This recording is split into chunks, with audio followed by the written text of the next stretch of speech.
What's good, YouTube?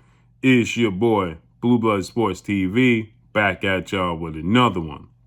So, undefeated 3-division world champion, who simultaneously held the WBA super title at super featherweight, WBA regular title at lightweight, WBA regular title at junior welterweight, superstar boxer Gervonta Davis, who has 27 wins, no losses, no draw.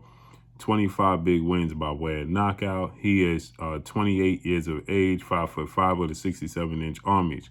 Gervonta Davis has been going through a lot of turmoil and controversy over the past 72 hours involving him and his children's mother that saw him jailed, spend the night in jail, have to bail out, and then be accused of something and trying to clear his name. With that said, there's a lot of people that don't like Gervonta Davis that are taking the opportunity to go at Gervonta Davis and seeing this as an opportunity.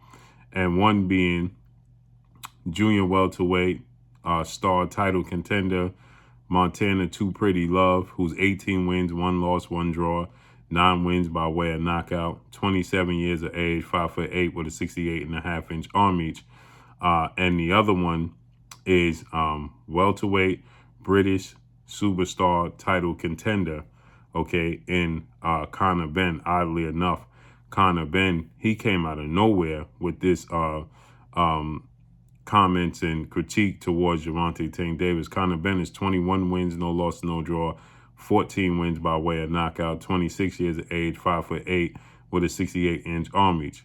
Now, these two both have controversy surrounding them inside the squared circle. Gervonta Davis, his controversy is outside the sport of boxing, in his last fight, Montana Too Pretty Love, he had a fight to which Montana Love had a bizarre ending, that saw Montana Love actually flip his opponent outside the ring after he started facing adversity, he fought Steve Spark, and in the 6th round, Montana Love was facing a lot of adversity. He was dropped in the fight, facing a lot of adversity, showed a lot of frustration, and Montana Love, he ended up, he was trying to avoid the power.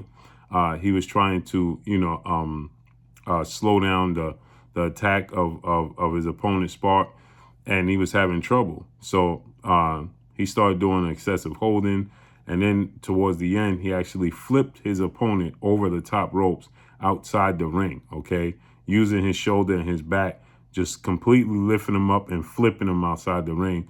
And he was disqualified in the 6th round for doing so, and this was a homecoming fight for Montana Love. It was a homecoming fight that was supposed to be a showcase fight for Montana Love to face off against a friend of Gervonta Davis in Richardson, Africa, Hitchens, So Richard Hitchison, was on the co-main event, and they was building a fight between Richardson Hitchens and Montana Love. It actually went a little bit too far, if you ask me. Montana Love started to tell Richardson Hitchens that be careful, you in my hometown, and things get real in the streets. Richardson Hitchens, 15 wins, no loss, no draw, 7 wins by way of knockout. 25 years of age, 5'10" with a 74-inch arm reach.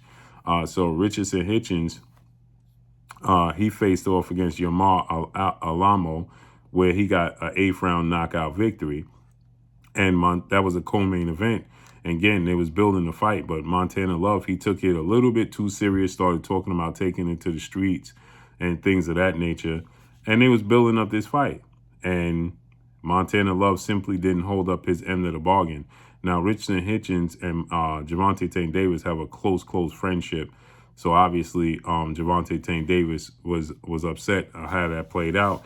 And then Gervonta Davis and Montana Love have a history in sparring, where you can see Montana Love sparring Gervonta Davis down with Coach Cunningham, Coach Kevin Cunningham down in Florida, and Gervonta Davis was getting the best of him. So there's history there. And when it comes to Conor Benn, oddly enough, you would think Conor Benn, a man in his position, in his shoes, would keep a low profile, because Conor Benn was supposed to face a family rival. Conor Benn is the son of a legend Nigel Benn, okay? And he was supposed to face Nigel Benn's biggest rival and his biggest opponent, Chris Eubanks Sr. Chris Eubanks Sr. and Nigel Benn, they have historic fights against each other. Now you have Conor Benn, which is Nigel Benn's son, and Chris Eubanks Jr., okay, former world champion, British superstar boxer who has 32 wins, 2 losses, no draw, 23 wins by way of knockout, 33 years of age, 5'11" with a 72-inch arm reach, okay? They were supposed to face off against one another, but Conor Benn tested positive for a banned substance, okay, performance enhancer, and it was twice, okay? So he tested positive twice, and he was absolutely suspended, and he shamed the sport of boxing because this was a big rivalry showdown at a catchweight, okay? Because Chris Eubanks Jr. he fights at 150, 160, and Conor Benn fights at 147. So this was supposed to be at a catchweight of 156. Okay, 4 pounds south for Chris Eubanks Jr., and it was supposed to be 6 pounds or 7 pounds north, okay, or more for Conor Benn. Okay, 9 pounds north for Conor Benn. So it's supposed to be at a catchweight of 156, 157, I believe.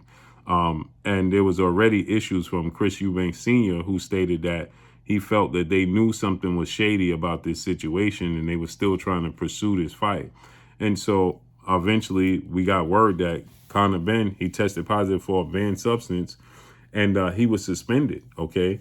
And for Conor Benn, of all people, to come out to shame Gervonta Tank Davis for Gervonta Tank Davis' unfortunate situation and chain of events with his children's mother is very, very shocking, to say the least, because, again, like I stated, okay, Conor Benn, he shamed the British boxing. Okay, the British border boxing, they didn't want no parts of this fight. Okay, although Matchroom CEO and promoter Eddie Hearn, he had a lot of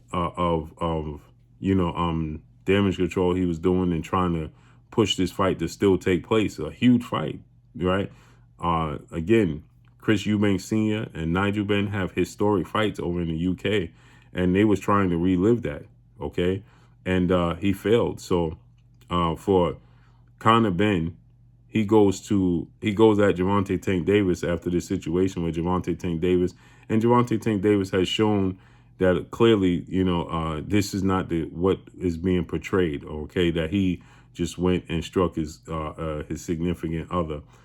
He showed, a lot of things that took place within this situation, and even that down to her being offered $50,000 to press charges on him and $300,000 sued, okay? And so with that said, Conor Benn responds and he says, a man in a glass house like Gervonta Tank Davis, the little man in a glass house, should never throw stones.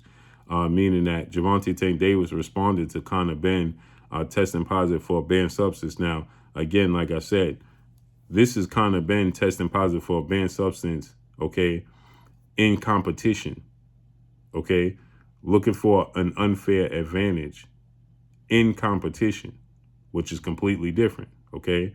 And then Montana Love, his situation, his DQ and disqualification and loss came inside the ring in the middle of competition as well. Gervonta Tank Davis' situation, Gervonta Tank Davis responded to them as in their competitive sports, their respective competitive sports, as his peers, right? This situation clearly is a situation where the truth is not being told, okay? You can hear the audio. It just don't sound on the up and up.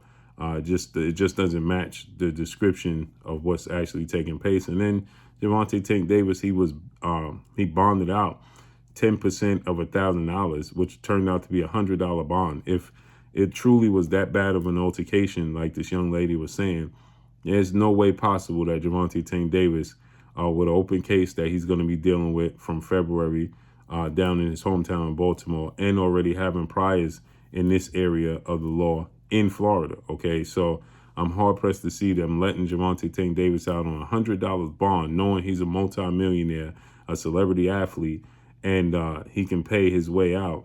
He can just pay the $1,000, okay, overall, okay, if this was an absolute serious case. So Gervonta Tank Davis responds to Conor Benn, and lets Conor Benn know you can get up off those performance enhancers, get back in the, into competition, and I'll show you what a glass jaw look like.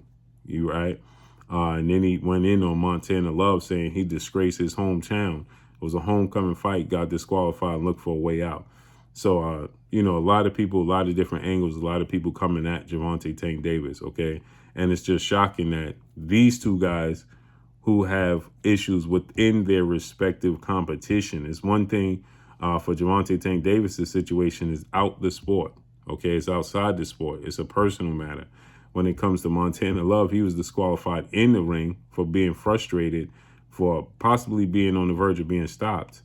Okay, and I like Montana Love, but it seemed like he was on the verge of being stopped. And then you look at this situation with Conor Benn, and then you got to say, you know, Conor Benn tested positive twice ahead of one fight against Chris Eubanks Jr. So you would think that they would both want to keep a low profile at this stage and what took place in their respective last two fights.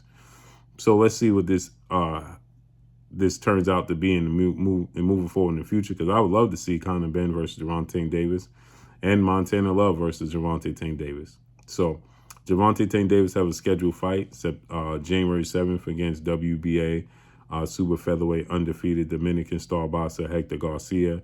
And then he already has a date scheduled and planned for undefeated lightweight junior welterweight Mexican superstar title contender King Ryan Garcia, April 15th. So let's see how this all unfolds and plays out. It's ironic. The real big rivals of him and Devin Haney and Shakur Stevenson, they've said nothing. So let's see how this unfolds and plays out. But that's all I got for y'all. Make sure you hit the like button. Drop a comment in the comment section. Let me know what y'all think. Y'all already know what it is. It's your boy Blue, Blue Blood Sports TV. Hate, like, comment, and subscribe. You haven't subscribed, hit the subscribe button. Hit the like button. Hit the bell icon to get all the new notifications. Follow me on Instagram at Blue Blood Sports TV, all one word. Y'all already know what it is. Shout out to the entire LDBC. Shout out to Black Media Row. Make sure you like and share these videos. That's all I got for y'all. Peace.